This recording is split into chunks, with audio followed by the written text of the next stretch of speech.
I think it is certainly true that we've seen an alarming willingness on the part of some Republicans to try to marginalize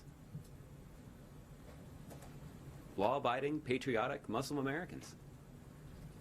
And it is offensive. We have seen a willingness on the part of leading Republican presidential candidates to try to appeal to people's fears and anxieties.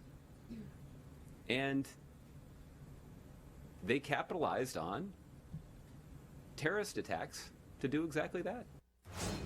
President Obama visited the Islamic Society of Baltimore today in a show of religious tolerance. It was his first visit to an American mosque, and some say he picked the wrong one.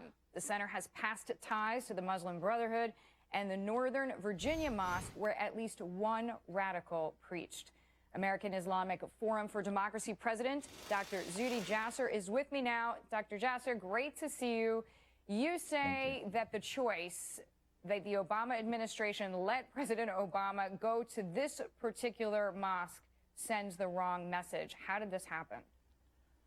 Well, either they didn't do their homework or they just did what we call the lowest hanging fruit syndrome. They wanted one in the metro area, so they went to Baltimore. And the problem is that this basically, treats Muslims like somehow we have some other set of standards that everybody ignores and uses us as a prop for political one-upsmanship. The commander-in-chief, if he's going to rise above this, this is a nonpartisan issue. This same mosque only a few years ago had an imam that was preaching grotesque homophobia, saying that homosexuals were mental deviants, needed to be eradicated. They had connections to Imam Awlaki, who, by the way, walked on that same path, visiting that mosque multiple times, as a records show from November 2001. And they also have condoned suicide bombing. They're connected to the North American Islamic Trust, which has connections to Imam Qardawi, a radical imam in the Middle East. So this is not a typical mosque that is going to cherish the values that this president supposedly lectures Christians and others on about women's equality. I mean, it's a gender apartheid mosque,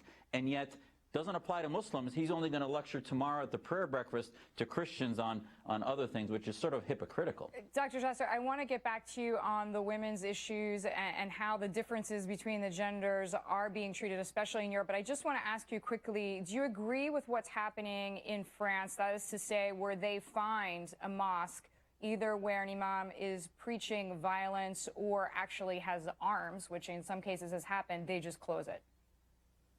Well, if there's arms and they're preaching violence and actively stimulating violent acts, that needs to be shut down. That's illegal from American law. But if they're preaching hate and radical ideology, that's a conveyor belt towards militancy. The only way to defeat that, Deirdre, is with good ideas, with Muslims that are countering, that are reformist through our Muslim reform movement. If you shut them down, it actually causes them to spread, as we've seen in Tajikistan, Egypt, and every other country where they are autocrats, and that doesn't work.